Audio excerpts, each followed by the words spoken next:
see. Yeah, we got a couple people joining now, one from ESPN.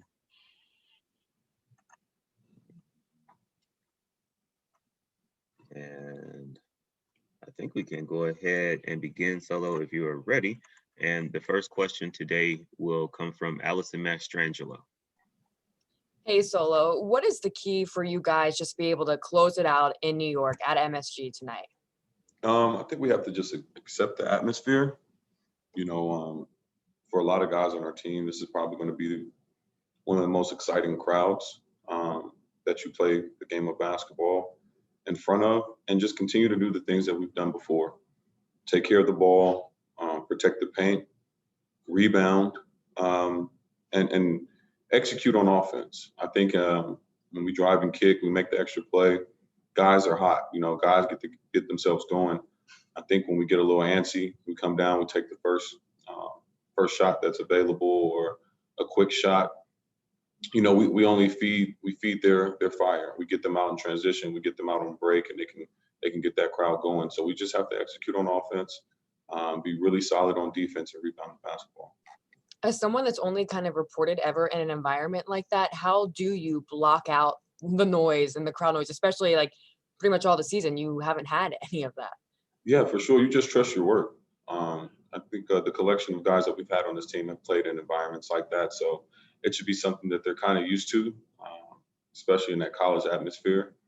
But, you enjoy it. You got to love it. There's nothing like it. When it's the moment as a kid that you dream about.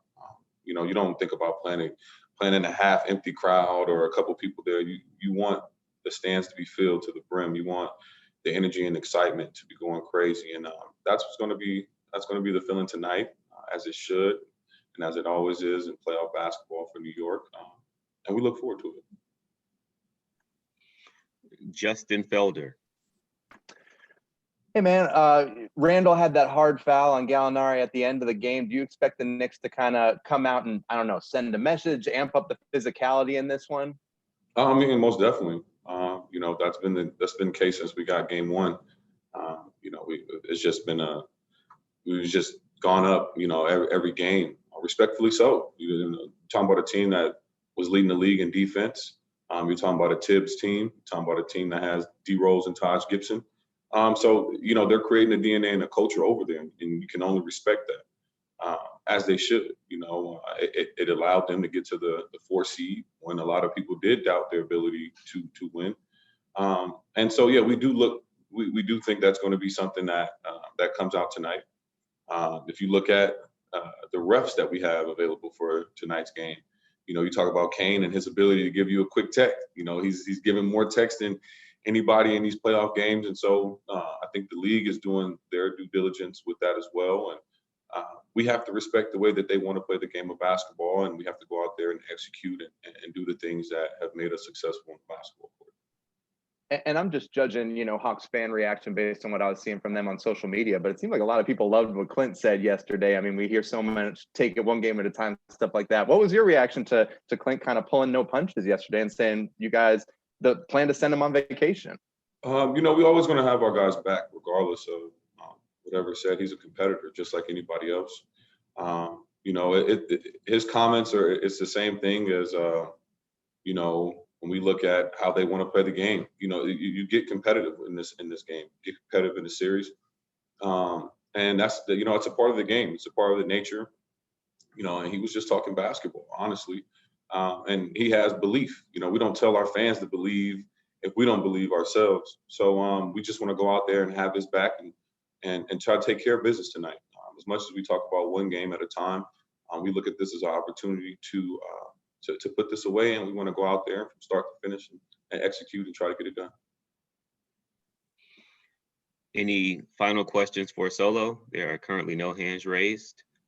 I got one more real quick. Do you have a theory on? I mean, we've seen it happen so much in the playoffs on why fans have been acting out in this way. I mean, do you have a theory on why that's happening? Is that something you guys are talking about, like watching those clips on the TV in the locker room?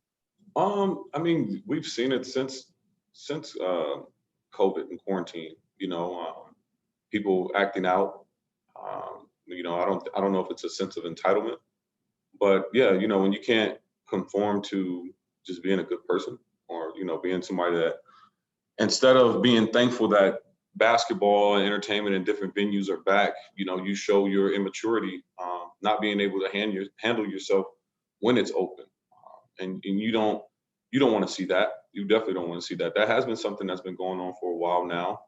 And I think that now that, you know, social media is catching it, and in real time, we're able to kind of nip it in the bud early and often. But that's not something that's new to, I want to say, just the entertainment industry anyway. I mean, you're talking about singers, rappers, you know, NFL, whatever.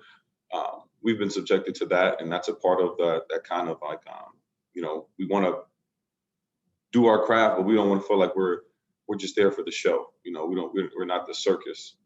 You know, we do due diligence, and we're very particular about our craft, whatever it is, and we just want to be respected, just like anybody else. So it's nothing new, but I'm glad that the NBA and the certain arenas are taking swift actions and letting people know right from the jump is, if you disrespect the people that's in this arena, you're going to find yourself on the outside looking in. All right, Solo, I think that was our final question. There are no hands raised, so thank you very much. Appreciate you. Thanks, Solo. Thank you. Thank you. Thanks, Jelani. Thank you. Jelani. Of course. I was shook how early you guys were today. We were prompt. I know. Wow. See ya. Love it. See you guys. See ya.